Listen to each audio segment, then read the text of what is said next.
Amara knelt on the earthen floor of the hut, keeping vigil beside her husband Kwame's coffin. The funeral had been going on for 3 days. The women of the Maasai village had gathered around her, whispering among themselves in hushed tones. Everyone knew what would come next. In 40 days, she would be married to Kwame's younger brother, Jabari. They called it Kungoni, the inheritance of a widow by her deceased husband's brother. Her 9-year-old son Dalmar and 7-year-old daughter Nia sat beside their mother, wrapped in red blankets. They couldn't yet fully grasp their father's absence, but they could feel the trembling in their mother's body. The village elder, her mother-in-law Sekai, approached, leaning on her staff. "Amara, we will talk tomorrow. Jabari is ready. You belong to him now." Amara raised her head. She was 26 years old and one of the first girls from the village to finish high school. Before marriage, she had worked as a teaching assistant in the neighboring town.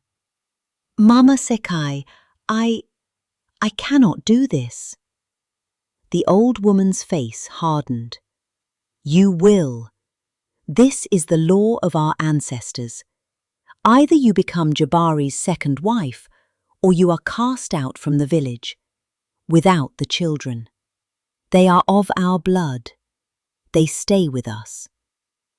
That night, Amara didn't sleep. Through the hut's small window, she gazed at Mount Kilimanjaro's peak glowing in the moonlight. By dawn, she had made her decision. She quietly woke the children. With the small bundle she had prepared earlier, they left the village.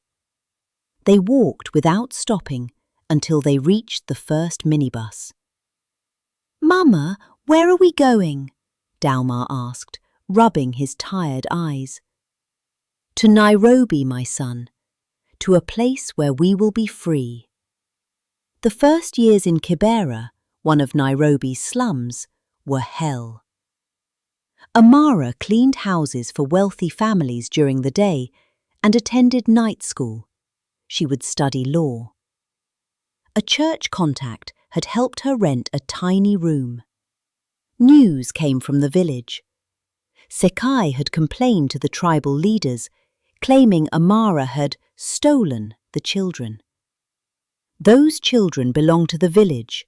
They must be returned. But Amara didn't go back. She cleaned 5 different houses during the day, studied law at night through the University of Kenya's distance learning program. As the children grew, so did she.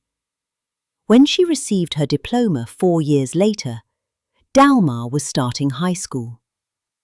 She did her internship at the African Women's Rights Centre in Nairobi. There, she met hundreds of women like herself, victims of traditional marriages from Tanzania, Uganda, Ethiopia. Chapter 3: The Strong Woman. 10 years later, she was known as Attorney Amara Ochieng. She had specialized in conflicts between tribal customs and modern law. Her daughter Nia was studying law, while her son Dalmar was in medical school at the University of Nairobi. One day, a young Maasai woman came to her office. Her name was Zawadi, from a village near Amara's homeland. Her husband had died, and now she was being forced to marry her brother-in-law. "I heard about you," said Zawadi, wiping her tears. "You're also Maasai. You also escaped. Please help me." Amara took the case. This wasn't just a legal case.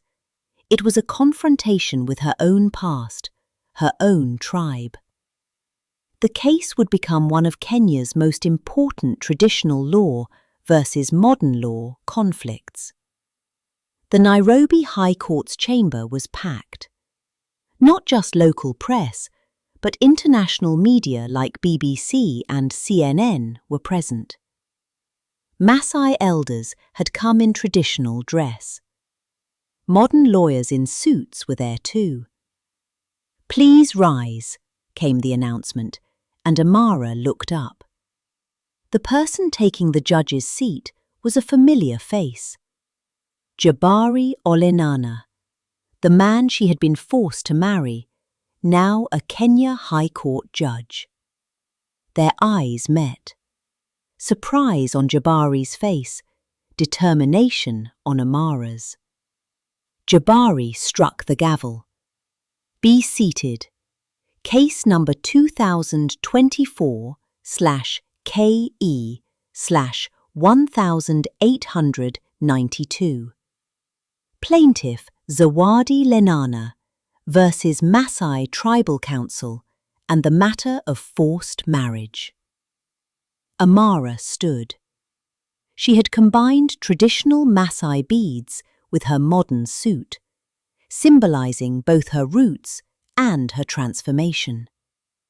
"Your Honor, my client Zawadi Lenana is being forced to marry her brother-in-law after her husband's death.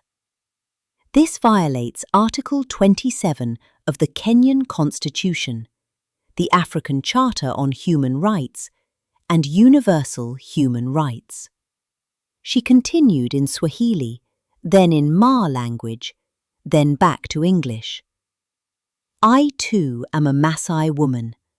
I respect our traditions.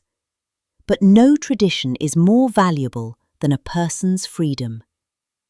The Kungoni tradition sees women as property. But we are not property. We are human beings." The courtroom buzzed with murmurs. Old Maasai men grumbled, while young women nodded in approval. Amara continued, "Your Honor, today I'm not just defending Zawadi. I'm defending millions of voiceless women across Kenya, Tanzania, Uganda, all of Africa." Jabari looked thoughtful. "Do you have witnesses, Councillor Ocheng?" "Yes, Your Honor. I call Mama Sekai Olenana to the stand." The courtroom gasped in surprise. Sekai, Jabari's and once Amara's mother, slowly walked to the witness stand. 10 years had aged her, but she still looked strong. "Mama Sekai," Amara said respectfully, 10 years ago, you forced me to marry Jabari. What do you think now?" The old woman took a deep breath. She looked at her son, then at Amara. 10 years ago, I too was forced like this. When my husband died, I was married to his brother. I was unhappy, but I stayed silent. I said it was tradition." She paused, tears in her eyes. "But you ran, and you succeeded. Your children are becoming doctor and lawyer. Maybe I was wrong." The courtroom fell silent. Jabari stood. His face was serious. "This case is not just a legal matter. It's about who we are, where we come from, and where we're going. I too am Maasai. I know our traditions. I live them. But," he looked at Amara, "but 10 years ago, a woman told me no and ran away. I was angry then. Later I thought, why? Why should one person be forcibly given to another? I too studied law, searching for the answer to this question." He struck the gavel. "The court rules in favor of the plaintiff. No one can be forced into marriage under any tradition. This ruling will set precedent throughout Kenya. Furthermore, I request Parliament to enact new laws regulating traditional marriages. After court, as Amara was leaving, Jabari approached her. They were both mature adults now. Amara, I apologize. I was young and ignorant then. I couldn't withstand the pressure from family, from the village. Jabari, we cannot change the past. But today, you did the right thing. This verdict will change millions of women's lives. Sekai joined them. Amara, my daughter. I would like to see Dalma and Nia. They are my grandchildren. Amara smiled. Dalma's graduation is next week, Mama. I would be happy if you came. 6 months later, Amara served on the Legal Commission, preparing Kenya's first traditional marriage reform law. Jabari was also on the commission. Together, they prepared a law that both respected traditions and protected women's rights. Zawadi returned to her village as a free woman. She opened a small shop, educated her children. Her case resonated throughout East Africa. At Dalma's graduation ceremony, Amara took the podium.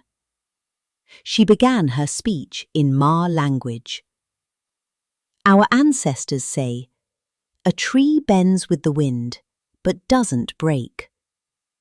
I too bent, but didn't break. And now, I fight so the women after us won't break. Everyone in the hall, Maasai elders, young students, Sekai, Jabari, stood and applauded. That night, under Nairobi's lights, Amara opened a new file in her office. A young Acholi woman from Uganda was asking for help. She began reading the file. Mount Kilimanjaro's silhouette was visible through the window. 10 years ago, she had fled from a village at the foot of that mountain. Now, she had become hope for women across Africa. The phone rang. It was Nia. Mama, I'll come to court tomorrow. I want to be your assistant. Come, my daughter, said Amara. Together, we will reach every woman in every village of Africa. Amara's story was published in the Nairobi Law Review as The Woman Who Reconciled Tradition with Modern Law. The United Nations appointed her as African Women's Rights Ambassador. But for Amara, the greatest victory was when she returned to her village and young girls hugged her, calling her Dada Amara, Sister Amara. You succeeded. We will too, they said. The Congoni tradition still existed, but now women also had the right to say no. And this was the first raindrop of change that began from the heart of Africa.